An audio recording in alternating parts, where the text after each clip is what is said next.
Welcome. I'm the Frail Blaze. Today's story: my friends were bitten by spiders. They didn't get superpowers. In the summer of 2002, my friends and I had just seen Sam Raimi's Spider-Man, and we were entranced by it. It was all we could talk about for the rest of the week, wishing we could have his amazing superpowers. It wasn't long before Carson suggested the Spider Cave. Carson was the oldest of us, with him being 11. He knew the most about the legend, if you could call it that. The Spider Cave is simply a cave that is about a 10-minute walk from our small town. It was aptly named, as everyone avoided it for one reason: the sheer amount and size of the spiders inside. Near the entrance, which most people have passed but never set foot in, it's covered with small ones scurrying around on the ground or hanging from the roof. They're all pretty shy, retreating deeper into the cave if anyone gets too close, but then again, most people didn't.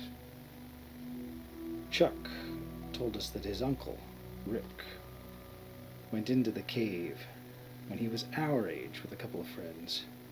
They got pretty far into it, but they claimed to have found an old bicycle covered in spiderwebs, which spooked them enough to send them running.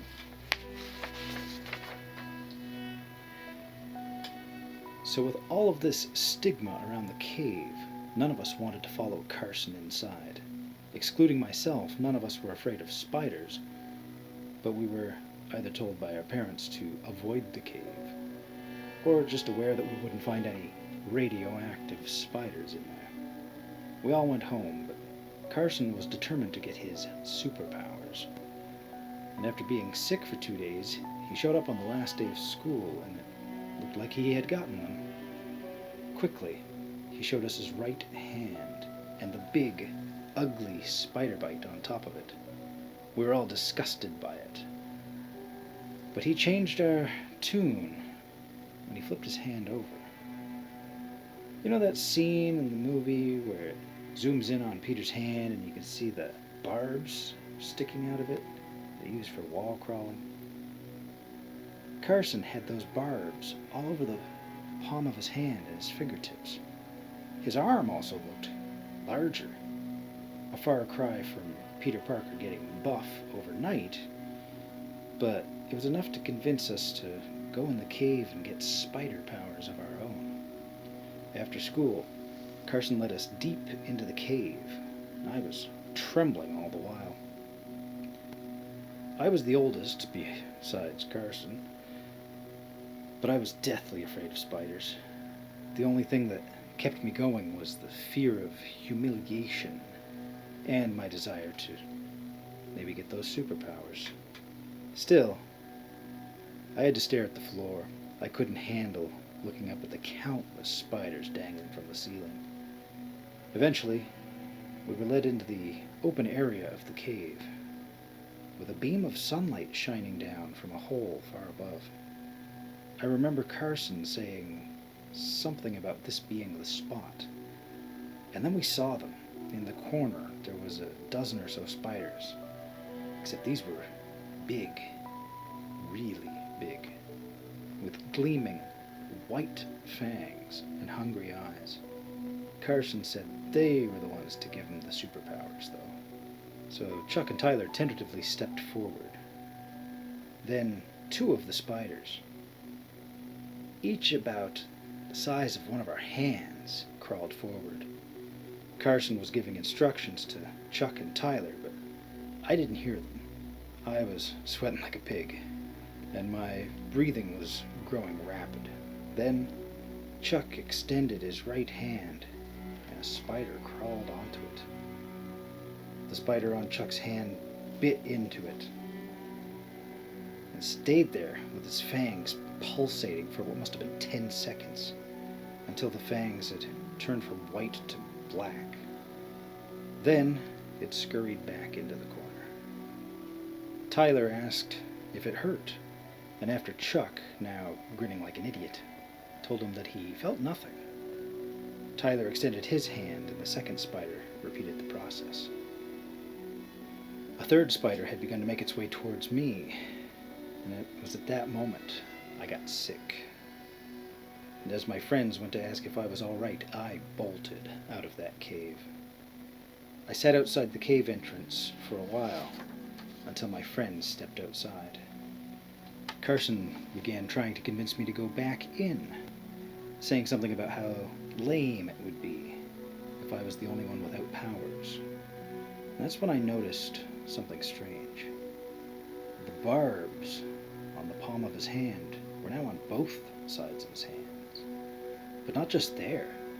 They'd spread all the way up to his elbow. It almost looked as if they were twitching. I was going to point this out to him, but then Tyler and Chuck began bombarding him with questions. How long did it take for you to start feeling sick? For how long did it last? You were bitten over 2 days ago. What powers can you use now?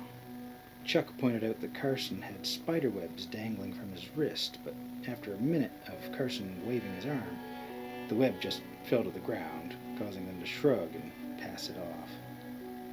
It was just something that was going to take more time to develop. I'll never forget what I saw after that.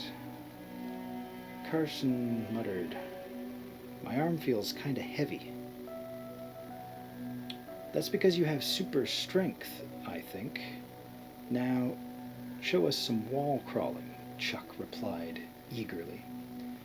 Carson put his left hand on the wall of the cave, but it wouldn't stick. He then tried it with the right hand, but the wall of the cave was rough, and suddenly a large piece of skin on his right palm ripped away like it was paper. Carson didn't scream or show any signs of pain, though. He just stumbled backwards a bit. And then he looked at his palm and screamed. It wasn't barbs for wall crawling that were sticking out of his palm. It was legs.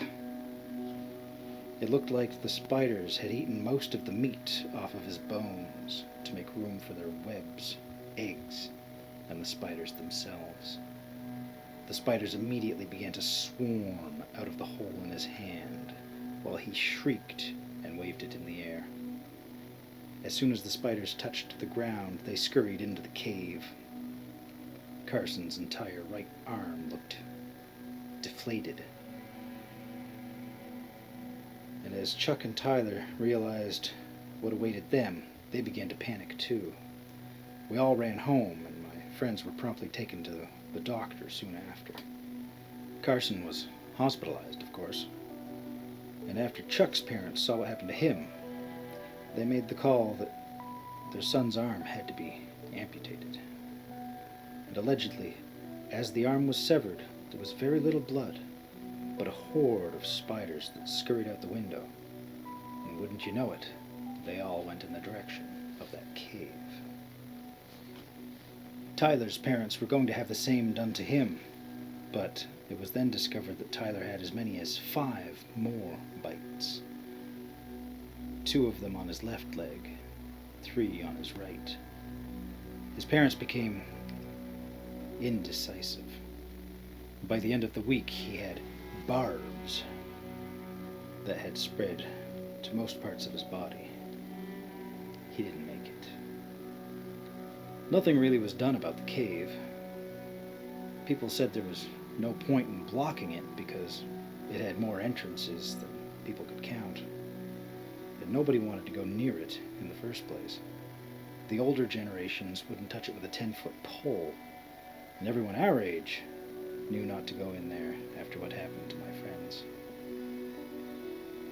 So why am I talking about it?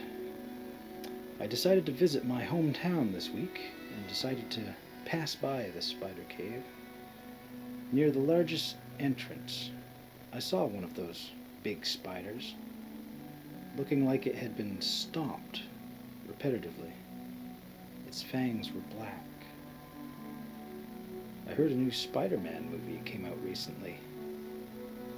I hope there aren't any dumb kids that got any bad ideas like we did.